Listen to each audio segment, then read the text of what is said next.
Eu sempre gostei do cheiro da madeira velha e da luz que entrava pelas janelas pequenas da minha casa. Mas havia um quarto que ninguém ousava tocar, um quarto que permanecia trancado com chave desde o dia em que tudo mudou. Chamavam-no de o quarto de costura, mas para mim, era mais do que isso. Era o lugar onde guardei meus sonhos, meus segredos e, sobretudo, a dor que ninguém poderia entender. Lembro-me de quando era jovem. Tinha 19 anos, cabelos negros como a noite e mãos inquietas que mal podiam esperar para criar algo belo. Eu sonhava com vestidos que dançavam com o vento, com noiva sorrindo ao som da igreja, e com um amor que prometia durar para sempre. Seu nome era Antônio.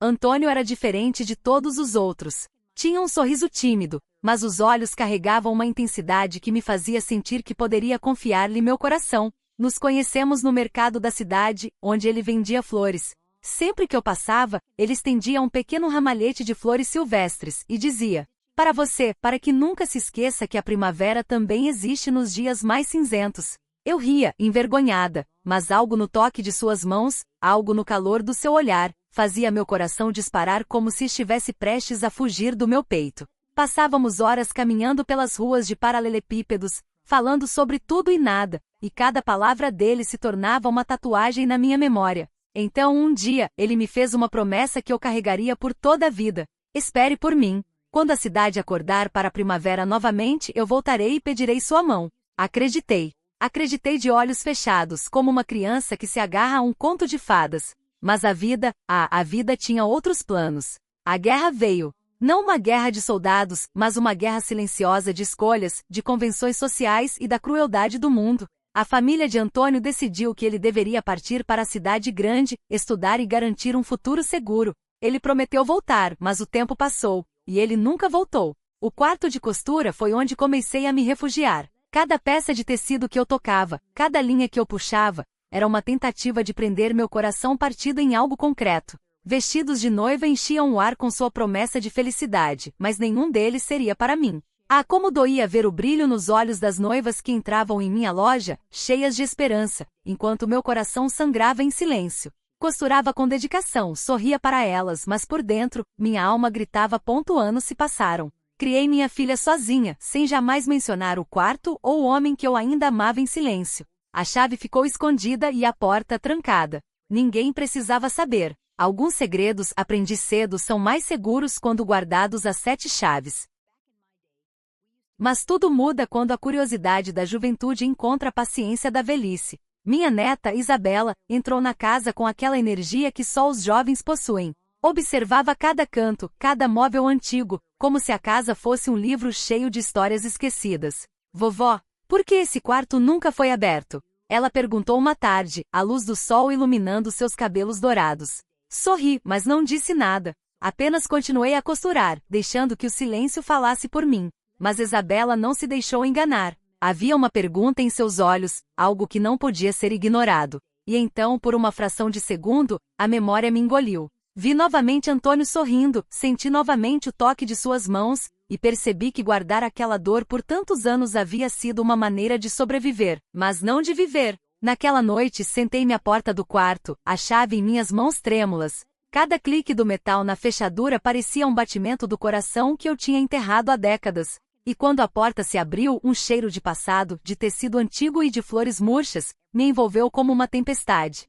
Dentro estavam todos os vestidos que eu nunca vestira, todos os vestidos que contei a vida dos outros, mas nunca para mim. Cada um era um retrato da esperança que eu tive, da promessa quebrada que nunca esqueci. No canto sobre a cômoda empoeirada, encontrei um envelope antigo. Meu coração congelou ao ver a caligrafia familiar. "Para você, se algum dia a vida permitir que nossas memórias se encontrem", dizia a carta de Antônio. As lágrimas escorreram silenciosas pelo meu rosto enrugado. Décadas de dor, de silêncio, de amor não correspondido, condensadas em poucas linhas. Nunca o recebi pessoalmente, mas sentia seu toque, sua voz, e por um instante, a casa inteira se encheu da primavera que ele prometera. Isabela me abraçou, e eu percebi que finalmente podia compartilhar a dor, a esperança e a memória. Que alguns quartos trancados não são feitos para esconder segredos, mas para preservar sentimentos que o mundo não está pronto para entender. Quando Isabela entrou no quarto, percebi o olhar dela se perder em cada canto. Seus dedos tocavam com delicadeza os tecidos guardados, os botões antigos, as rendas amareladas pelo tempo. e eu, sentada na cadeira de costura, observava, sentindo a lembrança de cada ponto que marquei com lágrimas nos olhos. Vovó, por que você nunca me contou sobre este quarto? Perguntou ela, a voz quase sussurrante, como se tivesse medo de acordar os fantasmas que habitavam aquele lugar. E naquele quarto, entre tecidos e cartas, percebi que não era tarde para sentir, que a vida ainda podia ser tocada pela lembrança, pelo amor, e pela coragem de enfrentar a própria dor. Sorri, mas não consegui responder de imediato. Como explicar 50 anos de silêncio, 50 anos de amor e perda em palavras simples? Tudo o que consegui foi gesticular para que ela se aproximasse. Sente-se, minha querida, disse, tentando controlar o tremor na voz. Vou te contar uma história que guardei para mim mesma por tanto tempo. Isabela sentou-se no tapete antigo, os olhos grandes e atentos. Eu respirei fundo e comecei. Quando eu tinha 19 anos, conheci Antônio no mercado da cidade. Ele vendia flores, e seu sorriso tímido iluminava os dias mais escuros. Eu ainda lembro do cheiro das flores que ele me dava, sempre frescas, sempre delicadas, como se contivessem um pedaço de esperança. Passávamos horas caminhando juntos, rindo, conversando sobre sonhos e sobre o que queríamos da vida.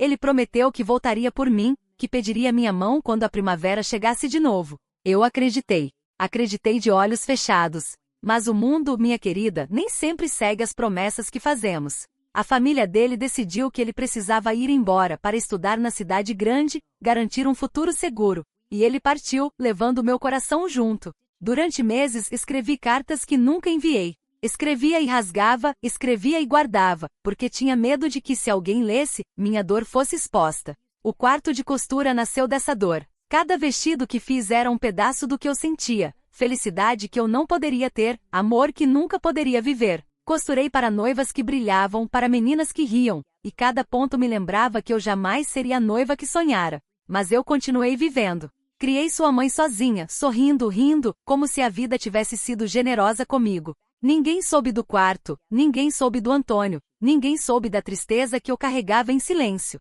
Eu achei que esconder era a única maneira de sobreviver. Até você chegar. Isabela me olhou, os olhos marejados. Eu podia sentir a dor refletida nela, a mesma que eu carregava há tanto tempo. Então continuei. Décadas se passaram. O mundo mudou, mas a memória de Antônio nunca desapareceu. Ele se tornou uma sombra que caminhava comigo, mesmo nos dias mais felizes. Cada primavera, cada flor que eu via me lembrava dele. E mesmo assim aprendi a sorrir, aprendi a viver, mesmo com o coração partido. Um dia, encontrei uma carta antiga que ele havia escrito, mas que nunca chegou até mim. Suas palavras, mesmo depois de tantos anos, fizeram meu coração bater mais forte. Ele dizia que sempre me amaria, que me esperaria, que meu sorriso era a primavera que ele procurava. E foi nesse momento, minha querida, que percebi que guardar dor por tanto tempo não cura nada. O silêncio do quarto de costura foi minha prisão, mas agora, ao te mostrar, percebo que talvez seja a hora de libertar tudo que estava preso ali. Passamos horas ali, entre memórias e lágrimas silenciosas. E naquele momento percebi algo que há muito tempo não sentia: libertação.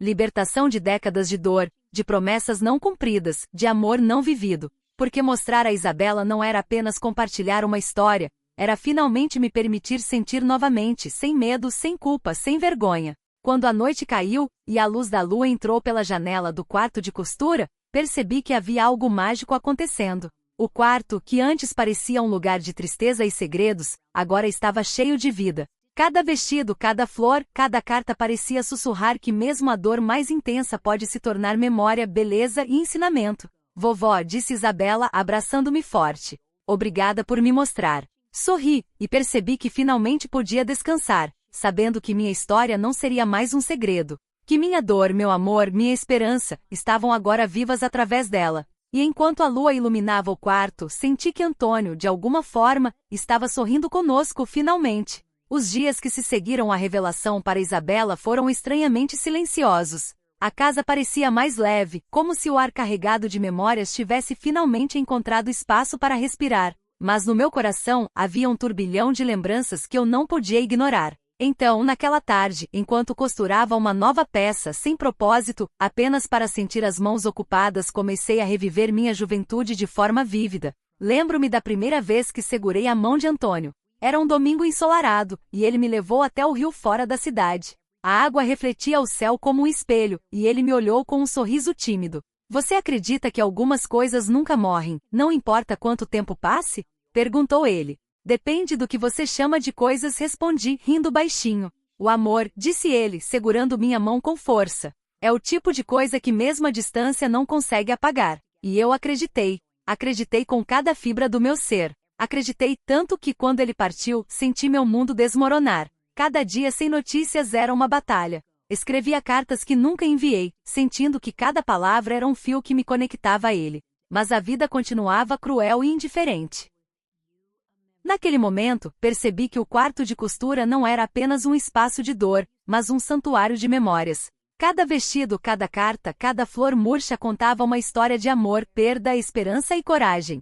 E agora, com minha neta ao meu lado, eu podia finalmente respirar, sabendo que meu coração, embora marcado pelo sofrimento, ainda podia sentir alegria, amor e conexão. Os dias que se seguiram à descoberta de Isabela no quarto de costura foram cheios de uma calma estranha. Não aquela calmaria da ausência, mas a de um silêncio que finalmente podia existir sem dor. Sentia que minha história já não era apenas minha, mas também dela e de Ana, minha filha, que lentamente começou a perceber o peso que carreguei por tanto tempo. Uma tarde, sentei-me junto à janela do quarto. O sol entrava suave, iluminando os vestidos que pendiam em cabides antigos, cada um mais belo por ter sido tecido com lágrimas invisíveis. Isabela aproximou-se, trazendo uma bandeja com chá. Ela me olhou e disse: Vovó, posso perguntar algo? Claro, meu amor. A voz saiu baixa, quase um sussurro. Você alguma vez se arrependeu de esperar por ele? O silêncio que se seguiu era profundo. Respirei fundo, sentindo cada lembrança percorrer meu corpo como uma corrente elétrica de nostalgia e dor. Finalmente respondi: Não me arrependo de ter amado, Isabela. Arrepender-se seria negar a vida que vivi, e cada ponto de costura, cada lágrima, cada carta guardada. Tudo isso me fez quem eu sou. Mas, sim, dói. Dói lembrar do que poderia ter sido, do abraço que nunca tive, do futuro que sonhei e não se concretizou. Ela me abraçou, e nesse momento senti que a dor se transformava em algo diferente. Não era mais sofrimento puro, mas um amor transformado em memória viva, uma herança de sentimentos que poderia passar adiante. Naquela noite decidi mostrar a Ana o que havia escondido por tantos anos. Ela entrou no quarto hesitante, os olhos arregalados ao ver os vestidos, os envelopes, as flores secas. Percebi o choque e a confusão misturados em sua expressão. Mãe, começou, sem saber como continuar. Eu sei, minha filha, disse, segurando suas mãos. E eu peço desculpas por não ter compartilhado antes. Eu quis proteger vocês da dor que senti, mas agora percebo que a dor compartilhada se torna menos pesada. Juntas, passamos horas relembrando os momentos que vivi com Antônio, os sonhos que guardei, as esperanças que jamais se realizaram. E percebi que, embora ele nunca tenha voltado, o amor que sentimos permanece, não importa o tempo ou a distância. Dias depois, sentada novamente no quarto de costura, fechei os olhos e respirei profundamente. Pude sentir a presença dele, de alguma forma, no cheiro das flores secas, no tecido macio dos vestidos, no calor das mãos de minhas filhas e netas segurando as minhas.